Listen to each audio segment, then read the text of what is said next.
Hello students, welcome. आज हम class 12th के व्यवसाय अध्ययन का 11th चैप्टर विपणन या मार्केटिंग का अगला टॉपिक देखते हैं। हमारा अगला टॉपिक है विज्ञापन या एडवर्टीजमेंट। तो जो विज्ञापन है वो क्या होता है? सबसे पुरातन समय में हमारी आवश्यकताएं बहुत सीमित थी मनुष्य की, और सीमित आवश्यकताएं होने के कारण वस्तु विनिमय चलता था। एक वस्तु के बदले दूसरी वस्तु ली दी जाती थी। लेकिन धीरे धीरे जैसे जैसे सभ्यता का विकास हुआ, मुद्रा का चलन हुआ, वैसे वैसे बहुत सारी बड़े पैमाने पर वस्तुओं का उत्पादन होने लगा। और जब वस्तुओं का उत्पादन क्षेत्र इतना बढ़ गया कि विक्रय करने के लिए विज्ञापन का सहारा लेना पड़ा। और तभी से विज्ञापन हाट, बाजार, मेले, प्रदर्शनियों में ढोल बजाकर किया जाता था। धीरे धीरे विज्ञापन मुद्रित सामग्री और दृश्य श्रव्य यानी ऑडियो विजुअल उपकरणों से किया जाने लगा। और अब वर्तमान में प्रातः काल से रात्रि तक चारों तरफ हम विज्ञानों की ही दुनिया नजर आती है। विज्ञापन और प्रचार ये हमको सतत देखने मिलता है। अब विज्ञापन क्या है? तो विज्ञापन वी और ज्ञापन दो शब्दों से मिलकर बना है। वी का अर्थ होता है विशेष और ज्ञापन का अर्थ होता है ज्ञात कराना या सूचना देना। तो विज्ञापन का अर्थ हुआ विशेष रूप से सूचना देना। वर्तमान समय में विज्ञापन का अर्थ मात्र सूचना देने तक ही सीमित नहीं रह गया है, अपितु विज्ञापन उन समस्त साधनों को सम्मिलित किया जाने लगा है जिसके द्वारा उपभोक्ताओं को नई नई वस्तुओं की जानकारी देकर उन्हें वस्तु क्रय करने के लिए आकर्षित किया जाता है। विज्ञापन लोगों को वस्तुओं की तरफ क्रय करने के लिए आकर्षित करने का एक साधन है। अब हम विज्ञापन की परिभाषा देखते हैं। तो विज्ञापन मुद्रण के रूप में विक्रय कला है। मुद्रण यानी छापना, किस प्रकार से कौन सी बातें छापी जाए या विज्ञापन के द्वारा लोगों तक पहुंचाई जाए जिससे वो वस्तुओं को खरीदने के लिए आकर्षित हो। हमारा अगला टॉपिक है विज्ञापन की विशेषताएं या लक्षण। तो विज्ञापन की विशेषताओं में सबसे पहली विशेषता है आवश्यक व्यय। आज के युग में विज्ञापन के लिए जो व्यय किया जाता है वो बहुत आवश्यक माना जाता है। बिना व्यय किए विज्ञापन को प्रचार या लोक प्रसिद्धि प्राप्त नहीं हो पाती। किसी भी वस्तु को बेचना है तो जब विज्ञापन किया जाता है तब लोगों को वो बात समझ में आती है कि नई वस्तुओं की जानकारी मिलती है और लोग वस्तु खरीदते हैं। तो आज के समय में विज्ञापन पर व्यय करना अनिवार्य हो चुका है। फिर दूसरा लक्षण है व्यय का भुगतान। तो विज्ञापन के व्यय का भुगतान विज्ञापन से लाभान्वित होने वाला पक्ष प्राप्त करता है, यानी आवश्यक व्यय तो है, वो व्यय का भुगतान भी हो जाता है, वापस मिल जाता है। फिर अगला है ग्राहक निर्माण। तो विज्ञापन का मुख्य उद्देश्य है ग्राहक बनाना और पुराने ग्राहकों को भी बनाए रखना, नए ग्राहकों को बनाना और पुराने ग्राहकों को भी बनाए रखना। फिर अगला है अवैयक्तिक। विज्ञापन व्यक्तिगत नहीं, अवैयक्तिक होता है। विज्ञापन का संदेश किसी एक के लिए नहीं होता, हाँ, पूरे उपभोक्ता वर्ग के लिए होता है। फिर अगला लक्षण है विस्तृत क्षेत्र। विज्ञापन का क्षेत्र स्थानीय न होकर अंतरराष्ट्रीय तक हो सकता है। अगला है क्रय प्रेरणा। व्यावसायिक विज्ञापन का उद्देश्य यह है कि क्रेता को वस्तु को क्रय करने के लिए प्रेरित किया जाए विज्ञापन के माध्यम से। और फिर अगला लक्षण है दैनिक व्यावसायिक क्रिया। विज्ञापन व्यवसाय की दैनिक क्रिया है, यानी रोज वस्तुओं का विज्ञापन हम देखते हैं। सुबह से शाम तक कितनी भी बार एक ही एक विज्ञापन हम देखते रहते हैं। ये उस व्यवसाय की दैनिक क्रिया है। व्यापार में वृद्धि करने के लिए प्रत्येक व्यवसाय को किसी न किसी रूप में प्रतिदिन विज्ञापन करना ही पड़ता है, यदि उसको व्यवसाय में बने रहना है तो। अब हमारा अगला टॉपिक है विज्ञापन के उद्देश्य एवं कार्य। तो विज्ञापन क्यों किया जाता है या विज्ञापन के द्वारा किस कार्य को किया जाता है। तो पहला है कि उपभोक्ता को नवीन उत्पादित वस्तु की जानकारी प्राप्त होती है। कोई की नई वस्तु बनी तो उसका विज्ञापन होता है और हमको उस नई वस्तु के बारे में जानकारी प्राप्त होती है। दूसरा है नवीन वस्तु की बाजार में मांग पैदा करना। नई वस्तु है उसकी जानकारी भी देना और नई वस्तु की बाजार में मांग भी उत्पन्न करना, यानी ग्राहकों को खरीदने के लिए प्रेरित करना। अगला है ग्राहकों को वस्तु के प्रति लालच पैदा करके विक्रय केंद्र तक पहुंचाना। उस वस्तु को बार बार विज्ञापन के माध्यम से देखने के बाद उसको खरीदने के लिए जहां पर वो बेची जाती है वहां पर ग्राहकों को पहुंचाना, ये उद्देश्य। अगला है वस्तु के अन्य उत्पादकों की प्रतिस्पर्धा का सामना करना। यानी मान लीजिए साबुन ही बनाने की कई कंपनियां हैं और कई प्रकार के एडवर्टीजमेंट है, तो वो जो कई प्रकार के साबुन बनते हैं तो जो अन्य उत्पादक हैं उनकी प्रतिस्पर्धा का सामना करना विज्ञापन का उद्देश्य है। तो जिसका ज्यादा अट्रैक्टिव विज्ञापन होगा उसका सामान ज्यादा अधिक अच्छा बेचा जाएगा। फिर है अगला वस्तु की मांग को बनाए रखना। केवल मांग पैदा नहीं करना है, वो मांग सतत बनाए रखना है, इसलिए बार बार विज्ञापन दिखाए जाते हैं।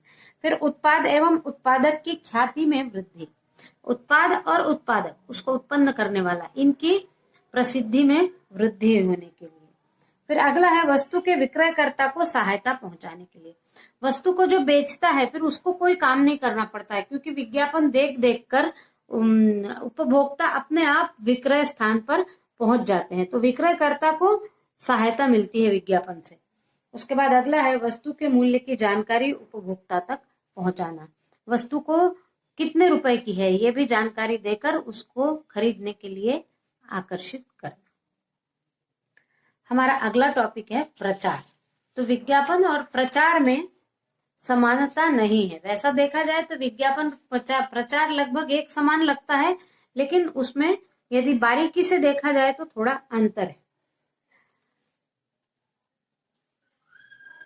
प्रचार है विज्ञापन से भिन्न होता है और प्रचार के अंतर्गत सूचनाओं, नीतियों, नियमों, सिद्धांतों, समाचारों आदि को प्रसारित किया जाता है। इनका उद्देश्य है जन साधारण तक अपने विचारों को पहुंचाना, चाहे वे उनके विचारों से प्रभावित हो अथवा न हो। प्रचार का मतलब केवल वस्तुओं को बेचने से संबंधित नहीं है। नीतियों, नियमों, सूचनाओं, सिद्धांतों और समाचारों को जन साधारण तक पहुंचाना। तो विज्ञापन और प्रचार में भी अंतर है। जैसे उदाहरण के लिए हम देखें, यदि किसी वस्तु का प्रचार करना है तो उदाहरण देखिए, कला प्रदर्शनियों में उसको रख कर उसका प्रचार किया जाता है।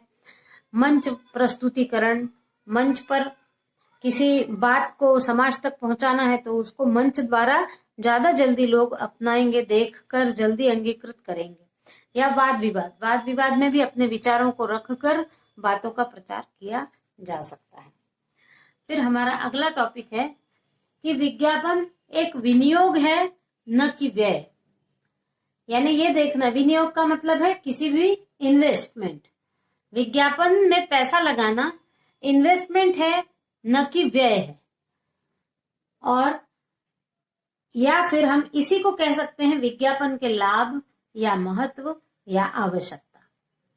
तो आपको ऐसा प्रश्न भी आ सकता है कि विज्ञापन एक विनियोग है न कि व्यय, इसको सिद्ध कीजिए। तो आपको विज्ञापन के लाभ, महत्व या आवश्यकता के ये जो बिंदु दिए गए हैं इनका वर्णन करना है। तो हम देखते हैं कि विज्ञापन के लाभ, महत्व या आवश्यकता क्या है। तो पहला है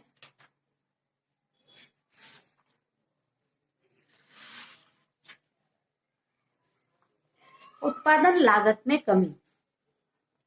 तो विज्ञापन जो है वस्तु के विक्रय में वृद्धि करने के लिए होता है, और जब वृद्धि होती है तो अधिक मात्रा में वस्तुओं को उत्पादित करना पड़ता है, और जब कोई भी वस्तु बहुत अधिक मात्रा में उत्पादित की जाती है तो उसका लागत व्यय कम होता है। इसलिए उत्पादन लागत में कमी होती है तो समाज को भी वो वस्तु उचित कीमत पर मिल जाती है, ये लाभ है। दूसरा है स्थिर मांग। विज्ञापन से वस्तु की वर्ष भर स्थिर मांग बनी रहती है। फिर अगला है विक्रेता को सुविधा। विक्रेताओं को विज्ञापन के कारण स्वयं ही वस्तु विक्रेताओं के पास हम उपभोक्ता पहुंच जाते हैं और विज्ञापन से विक्रेताओं को वस्तु के विक्रय करने में सुविधा मिलती है। उनको अलग से विज्ञापन नहीं करना पड़ता है। विज्ञापन करने के कारण जब उपभोक्ताओं को सब बातों की जानकारी होती है तो वो दुकान में जाकर वही वस्तु को मांग लेता है। फिर है रोजगार में वृद्धि। विज्ञापन एक ऐसा व्यवसाय है जिसमें लाखों व्यक्तियों को प्रत्यक्ष रूप से रोजगार की प्राप्ति हुई है और अप्रत्यक्ष रूप से भी बहुत लोगों को रोजगार की प्राप्ति हुई है। फिर मध्यस्थों की संख्या में कमी। विज्ञापन से ग्राहक और उत्पादक या ग्राहक और विक्रेता प्रत्यक्ष रूप से जुड़ जाते हैं, तो जो बीच में मध्यस्थ होते हैं वो उनकी संख्या कम हो जाती है और वस्तु की जो कीमत है वो हमको कम कीमत में वस्तु मिल जाती है, क्योंकि जितने ज्यादा मध्यस्थ होंगे उतने ज्यादा वस्तुओं की कीमत में वृद्धि होती जाएगी। हर एक का अपना लाभ निकलेगा, तो वो अपना लाभ कहाँ से लेंगे? उपभोक्ता से ही लेंगे। फिर अगला है चयन में सुविधा। एक ही प्रकार की कई विज्ञापन हम देखते हैं और घर से ही चयन करके जाते हैं कि हमको ये खरीदना है, तो विज्ञापनों के कारण चयन करने में भी सुविधा होती है। फिर जीवन स्तर में वृद्धि। वस्तु के विज्ञापन से उपभोक्ता वस्तु के गुण और मूल्य की जानकारी प्राप्त कर लेते हैं और उन वस्तुओं का उपयोग करने से उनके जीवन स्तर में वृद्धि हो जाती है। फिर अंतिम है देश का आर्थिक विकास। तो विज्ञापन केवल देश की सीमाओं में ही नहीं चलते हैं, विदेशों में भी चलते हैं। जब विज्ञापन विदेशों में देखे जाते हैं तो हमारे यहाँ पर बनी हुई वस्तुओं की मांग विदेशों से भी की जाती है और विदेशों से मांग होने पर हमारे यहाँ का निर्यात बढ़ेगा और निर्यात बढ़ने से देश की आर्थिक स्थिति में सुधार आएगा। तो हमारा अब अगला टॉपिक है, क्या विज्ञापन एक अपव्यय है? यानी विज्ञापन में पैसा खर्च करना क्या अपव्यय करना है, पैसे का दुरुपयोग है?